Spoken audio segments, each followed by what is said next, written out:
Detective Comics 972, James Tynion IV and Miguel Madoncha on art.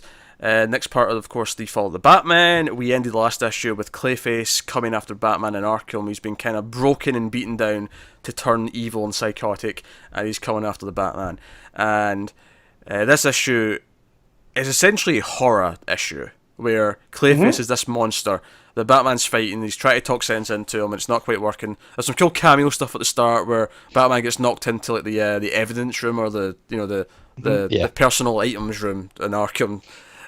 But he kind of beats Clayface to an extent, but Clayface is just kind of faking so he can go after the Belfry. So it's like, hey, Clayface is coming, everyone brace yourself. So everyone's kind of trying to prep for it. Well, it's all stuff like being part of Batman's team empowered Clayface into this new version where he's not just this big hulking monster. He has all these fun little tricks. Yeah, so they taught him too much. Yeah. Yeah, and so this whole thing of him fighting Batman, it's never Clayface, it's a copy. And it's just as powerful as Basil's making a break for the Belfry. Yeah, and even just the simple idea of that he's learned to like hide in the sewer stream so that they don't see him coming, or when I get that it's supposed to be the bell in the actual thing in the bell. What do you call it? The Belfry. No, I mean the bit in the middle of a bell. Yeah, the hits the side of the bell. Yeah. Oh. The little hammer, or I don't know what that's called. Whatever you call it. I don't know. I'm sure there's a name for Music it. Man, what's it called?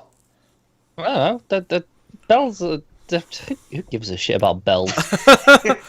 Anyway, I will be honest though, when he comes down and he's clearly meant to be that and hiding, he looks like a big giant sperm when he's coming down for the bell. I'm not gonna lie, that's the first thing that popped into my head. Yeah, no, he looked more like a wrecking ball. But I guess that's, what would Freud say about us? That you thought he looked like sperm, I thought he looked like a wrecking ball. No, because it was the face. It reminded me of like cartoons to teach you about sex ed, and you have the little sperm with the face on it. That's what it reminded me of. Anyway. There we go, yay! Yeah, exactly. So this is all happening. He's fighting all the various family members, and you're just waiting for him to get to Cass. You're just waiting for that moment because you know that's what's going to kind of stop the onslaught. And even before, like actually, when she's watching the security footage earlier on, and she's like, "Can we please help him?" Like she's concerned about him. That's probably my favorite moment of the issue. Not to tip too far ahead, just because you have Tim and Stephanie arguing about the different methods, right? And she's just there going, like, this is our friend. You guys are going on him like he's a project, but I care about him. Oh, yeah. No, the moment of the issue is absolutely her just going, make him better, please. Yeah. Yeah. I really like by the way, the variant cover in this one's really nice, by the way. The Albuquerque one. Yeah, it's also more reflective of the issue. I mean, I know Batwoman does get this gun in the issue, but she never actually assembles it or aims it at anyone. Yeah. Like, I'll forgive the issue cover, right? Because covers often don't actually line up with what's in the book. However, even the text in this one says, "Will she take the shot?" Will she pull the trigger? Or will she pull the trigger? Yeah, whatever it was. But the point being is she's never even in a position where she could pull a trigger. It does feel like it should be the cover for the next issue, doesn't it? It does. Yeah. I wonder if there was a mistake somewhere. Because Kane even tells her, here, you can use this, and I know you're probably going to make it, not lethal with your little bat shenanigans, but here you go. It's out of my hands now. So I wonder if it's going to play into the whole Tim theory. Well, yeah, because Tim's concerned that whatever Kate's going to do soon that's going to splinter the family, this is going to be it. He starts to be concerned of that. So we'll see if that plays out. And given that the arc is called The Fall of the Batman, I mean, I wouldn't shock. Although I don't want the team to disband, though, admittedly. I want the whole team to stay. Honestly, my biggest problem with Detective at the minute is Tim. I was so happy to have him back, but it's such this. It's not Tim. He's so broody. Yeah, I don't like it. But I like the fact that it's in stark contrast because Clayface brings it up. No, I get it, but I was looking forward to having Tim back for just a bit before this stuff. I don't think it's a mistake though. I think it is intentionally he's in this bad place. It's not like I get it. Yeah. I get it. It's just disappointing as when Tim's my favorite. He's not even in my top 3 of the characters in the book, so I'm doing okay. Yeah, well, screw you. I just like how Clayface calls him out, and he calls out each member of the team, and he's not wrong. He's gotten to know them. And Wrecking Ball Clayface, by the way, maybe my favourite Clayface. Yeah? I dig pretty cool. Clayface. I like that. I like the art actually overall because one of the I mean the art's been decent, but we've been complaining about how Clayface looks. I like how Clayface typically looks in this, especially now that he's more horrific and horrified. Yeah. Yeah, it does some inventive stuff as well. Yeah. With the changing into the three villain heads as well at that point. That's really cool. He's like, oh, you're Rogues Gallery Batman, and he's like, Joker, Penguin, and Two-Face. And they're coming out of his back because he's still older Tim. Yeah. And then out of his back pops up their heads, and it's just like, oh, that looks great. It's proper like Cronenberg sort of body horror. Body horror, yeah. It's really cool. Well, it reminded me of The Thing more than anything. Oh yeah, just with, that's a good comparison. Walking around, but I like what he said to Batman, where he's like, "Oh, so what? You're gonna rehab Two-Face, Joker, Riddler next? Like, are they your next project?" Two-Face is doable. He's done it before. There's precedent. We had a whole thing with Riddler as well before the New 52. Yeah. Oh, sure. Sure. He was running his detective agency, wasn't he? Yeah. I think Harvey Dent's more ingrained in that he can possibly be redeemed because he's still kind of in there. Then Riddler's had that one thing. Joker. I wonder, could that be a hint? Because like I say, we've done some Harvey Dent stuff. We've done the Riddler stuff. Is this maybe when we finally get to this? Three Jokers stuff. This has put Clayface in my top Batman villains, just based off of this issue. I mean, he was already building there because of the goodwill that Tynion's built with him. That's true. The Mudface stuff and the compassion, but he's a three-dimensional character, finally. He is, unlike some of the other Bat villains. He has risen through the Bat villain ranks, certainly. Although, that said, it's weird because I don't even necessarily think him as a villain right now. I think him of his allies, which is insane. I don't want to say rogue, though, because that's a Flash thing. You know what I mean? Like, yeah. But yeah, he's so dangerous, but at the same time, he's the most human out of all of them. Yet he's this big monster because Dr. October's talking about, this is his mental state. Like, if we hit him with the cure, he could be stuck in this half man, half monster brain, forever. It'll decide between one of them, and it could be the monster. And obviously, when Cass does stop him, and she basically puts, tests him and says, no, if that's not true, if you really don't care, then hurt me. Go ahead, do it. And he doesn't. He actually gets control of himself. He stops himself. But of course, this is just when we get the nice big build up to the cliffhanger that he's in the mudroom, and the mudroom is basically malfunctioning. He's going to absorb all the mud, and he probably can't control all that mud, or clay coming for. I said mud. I know I said mud, but clay. The clay coming for him, and we get this big final page reveal of him basically becoming Kaiju Clayface.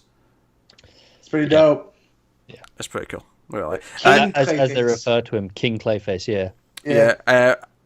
My favorite thing about it is he's almost got the aliens xenomorph kind of mouth thing because he's got like a mouth within a mouth. Yeah, you got the double row of teeth. Yeah, I like that. But he also looks like Godzilla. Like he's at the head shape. Like it looks like the. Mendonça probably used that as reference, and that's cool. There's almost like a werewolf pose to him as well. Very primal. Yeah. We didn't talk about the first victim in Anarchy, and we want to talk about Shades of Grey with Anarchy. I believe Tynion has a deep love of this character for whatever reason. I'm not one to judge Mr. Booster Gold, Connor Kent, but the conversation between the two, whereas first victim has, played his hand, and he just wants to destroy Batman. He says he wants to be there for the death of Batman, and he's like, well, I thought this was all to actual help people. So you can kind of see now. I've got to be honest, their stuff did fall a little bit flat for me this issue. See, I liked it. Oh no, it was fine, but I feel like it should have taken the issue off because it just against all this Clayface stuff. Yeah, it just felt weak. To its credit, it's only one page. There's like a couple of panels towards the end as well, but it's mainly just this one page.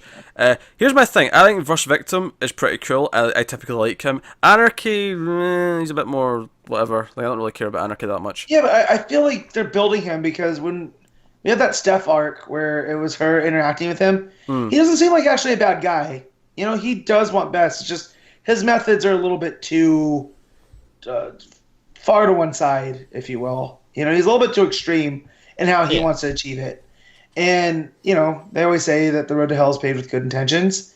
And I feel he's on that road up until now where he sees the first victim as, this guy was an ally, but he's really just as bad as Batman because he's not he doesn't have the people at heart. Yeah, he has his own. I think you could maybe argue if, like, the way he reads what the first victim says is when he says, "Oh, I can't wait to see the bats die." He means more the idea of the heroes, the vigilantes, the symbol of the bat. Like, not literally the people are going to die necessarily.